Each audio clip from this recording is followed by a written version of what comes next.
সপ্তম অধ্যায় মিৰি গাঁও দুখনত।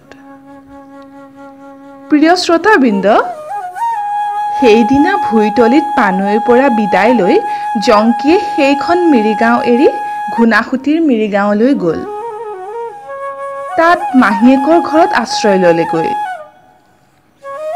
মিৰি ডেকাবিলাকৰ ভিতৰত জংকী এজন দেখনীয়াৰ মিৰি ডেকা আছিল।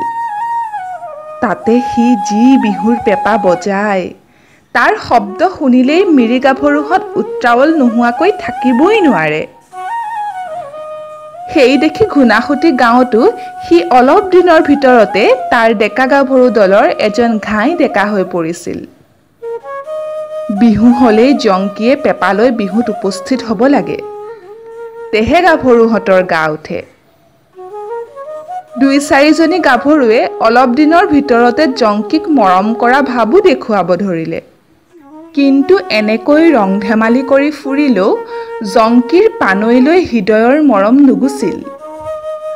সময়ে সময়ে তাৰ এনে বেজাৰ লাগে যে সি বিহুকে আদি কৰি কোনো আমোদলৈ নোযোৱাত পৰে। কিন্তু সি নগ'লেও আন আন ডেকা গাভৰুৱে তাক বলেৰে টানি বিহুলৈ লৈ যায়। সেই গাঁৱৰ গাভৰুবিলাকৰ ভিতৰত ডালিমী নামেৰে এজনী গাভৰু আছিল। তাইৰ বয়স প্ৰায় ১৩-১৪ বছৰ। তাই এজনী সেই গাঁৱৰে গামৰ জীয়ৰী। মিৰি গাভৰুবিলাকৰ ভিতৰত তাই আটাইতকৈ ভাল নাচনী। সেইদৰে আমাৰ জংকীও এজন পেঁপাদাৰ উস্তাদ। সেই দেখি ডালিমীৰ হৃদয়ত লাহে লাহে জংকীলৈ এটি আকৰ্ষণ হ'ব ধৰিলে। যিদিনা জংকী বিহুত থাকে, সেইদিনা ডালিমীৰো নাচ বাগৰ উৎসাহ বেছিকৈ হয়। এদিন জংকীয়ে মনত দুখ কৰি নদীৰ ঘাটত এখন নাৱৰ ওপৰত বহি আছিল। তাৰ দুচকুৱেদি লাহে লাহে চকুলো নিগৰিবলৈ ধৰিলে। গাঁৱৰ ফালৰ পৰা ডালিমীয়ে কাষত কলহ লৈ নৈৰ ঘাটলৈ আহি জংকীক পানীৰ ফাললৈ মুখ কৰি থকা দেখা পাই মাত লগালে। ঐ জংকী, জংকী! ডালিমী! জংকী, তই কান্দিছ দেখোন। ক'তনো কন্দা দেখিলি? হয়, তই মিছা মাতিছ। কচোন, কেলৈ কান্দিছ? মই ক'ব নোৱাৰোঁ। তই মোক বিশ্বাস নকৰ? বাৰু, আজিৰ পৰা মই আৰু তোৰ লগত বিহু নানাচোঁ, তই মাতিলেও নাযাওঁ। ডালিমী, তই বেজাৰ পালি নেকি? মোৰ কথা জানিলেনো তোৰ কি লাভ হ'ব? এনেই জানিম, কচোন বাৰু। ক'বলৈ দুখ লাগে ডালিমী। তই জান নহয় যে আগেয়ে মই সোৱণশিৰি নামৰ এখন মিৰি গাঁৱত আছিলোঁ। জানো। তাৰপিছত কি হ'ল?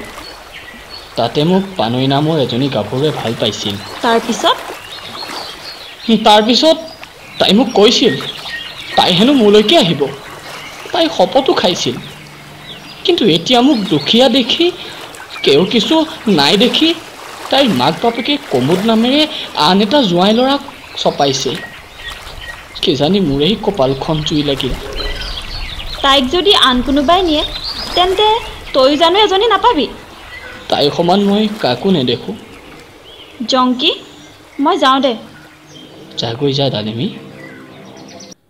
প্ৰিয় শ্ৰোতাবৃন্দ, আনফালে কমুদক পানৈৰ মাক বাপেকে জোৰ কৰি জোৱাই ৰাখিলে হয়, কিন্তু পানৈয়ে সেই জোৱাই ল'ৰাক এফেৰাও চিত্ত নিদিলে।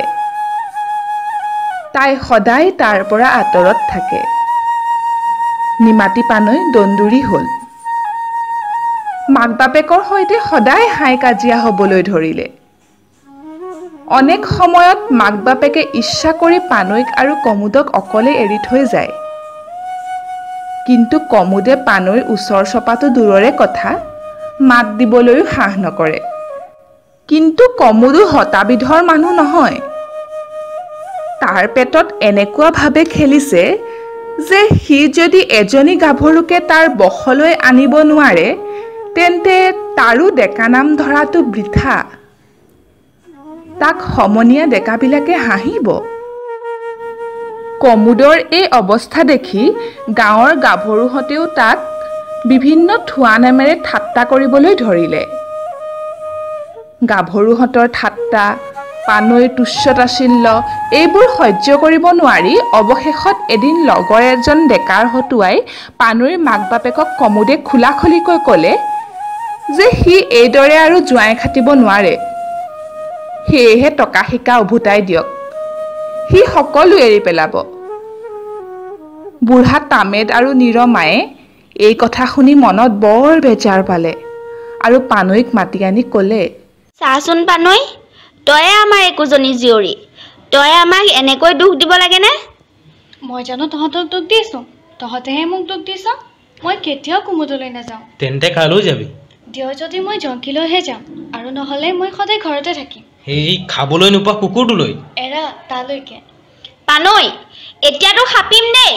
মাৰ বাপেৰৰ মনত দুখ দিলে তোৰ সুখ নহ'ব। মই একো দুখ দিয়া নাই। মোৰ যেনিবা ছোৱালী নাই, অকল তই আছিলি, তয়ো মৰিলি। মই যদি মৰিলোৱে তেনেহ'লে তহঁতে আকৌ কেলৈ মোৰ মৰা খৰটোকে বেছি খাব ওলাইছ? পানৈ, মোক চম্ভালি কথা কবি, তই অলপতে নষ্ট যাবি। দে খাওঁ, পাৰ মানে দি থাক, কপালত যি আছে সেয়াই হ'ব। চুপতি নকৰিবি। আজি ৰাতিয়ে তোক মই ধৰি বান্ধি কুমুদলৈ দিম। জোৰ কৰি সি তোৰ ধৰ্ম নষ্ট কৰিলেতো যাবি তই।